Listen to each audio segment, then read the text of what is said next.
अरे भाग्यवान, मेरे जूते कहाँ रखे हैं? मुझे बाहर जाने में देर हो रही है। तभी मालती कमरे में आती है। ये रहे आपकी जूते। मैं इन्हें साफ करने के लिए ले गई थी। अरे वाह, तुम कितनी समझदार हो। मेरे बिना कुछ कहे ही सारे काम कर देती हो।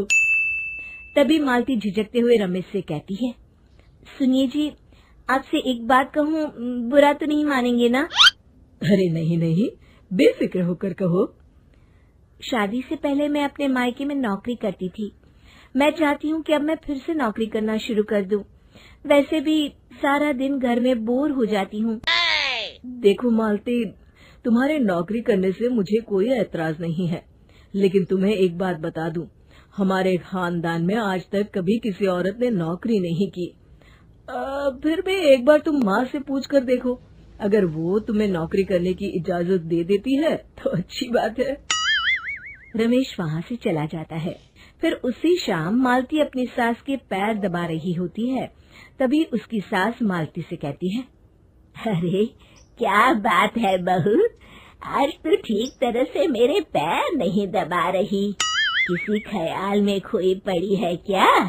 मैं भी तो जानूं आखिर बात क्या है। दरअसल वो माँ जी। अरे हाँ हाँ बोलो, इतना सोच क्यों रही हो? माँ जी, अगर आप बुरा न माने तो मैं नौकरी करना चाहती हूँ। घर के काम करने के बाद मेरे पास काफी वक्त बच जाता है।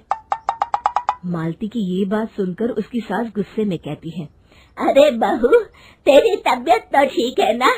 आज ये कैसी बहकी बातें कर रही है? भला हमारे खानदान में आज तक कभी किसी औरत ने नौकरी की है जो तू नौकरी करने की बात कर रही है, हैं? अरे बहू, तू क्या रिश्तेदारी में हमारी नाक कटाना चाहती है? जितना जल्दी हो सके अपने दिमाग से नौकरी का भूत उतार दे। और अब जा, जल्दी से रसोई में जा, खाना बनाने का वक्त हो रहा है। मालती मन मार कर खाना पकाने के लिए रसोई घर में चली जाती है। अगले दिन, नमस्ते माँ जी, कैसी हैं आप? अरे आओ आओ दिवाकर बेटा, बैठो, मैं तुम्हारे लिए चाय मंगाती हूँ। बहू, जरा एक कप चाय तो लेती आना। फिर दिवाकर एक फाइल खोलकर मालती की सास के सामने रख देता है। ये देखिए माँ जी, ये है पिछले महीने का हिसाब और ये रहे मुनाफे के रुपए। एक बार हिसाब देख लीजिए और इन कागजों पर अपने दस्तखत कर दीजिए। अरे दिवाकर बेटा, मैंने भला आज तक कभी तेरा हिसाब देखा है जो अब देखूंगी? ला बता, कहाँ दस्तखत करूं? तभी मालती चाय लेकर वहाँ आ जाती है और अपनी सास को बिना कागजातों को पढ़े इस तरह लापरवाही से दस्तखत करते हुए देखकर हैरान रह जाती है। अच्छा माँ जी, अब मैं चलता हूँ, फैक्ट्री में बहुत काम है। फिर दिवाकर वहाँ से चला जाता है। कुछ दिनों बाद मालती बाजार में कुछ सामान खरीद रही होती है। तभी एक बूढ़ा आदमी उसे आवाज देता है, अरे मालती बेटी, कैसी हो? मुझे पहचाना? मैं तुम्हारी कंपनी में मुनीम का काम करता हूँ। हाँ चाचा जी, मैं आपको बिल्कुल पहचानती हूँ। कहिए, कैसे हैं आप? मैं तो ठीक हूँ।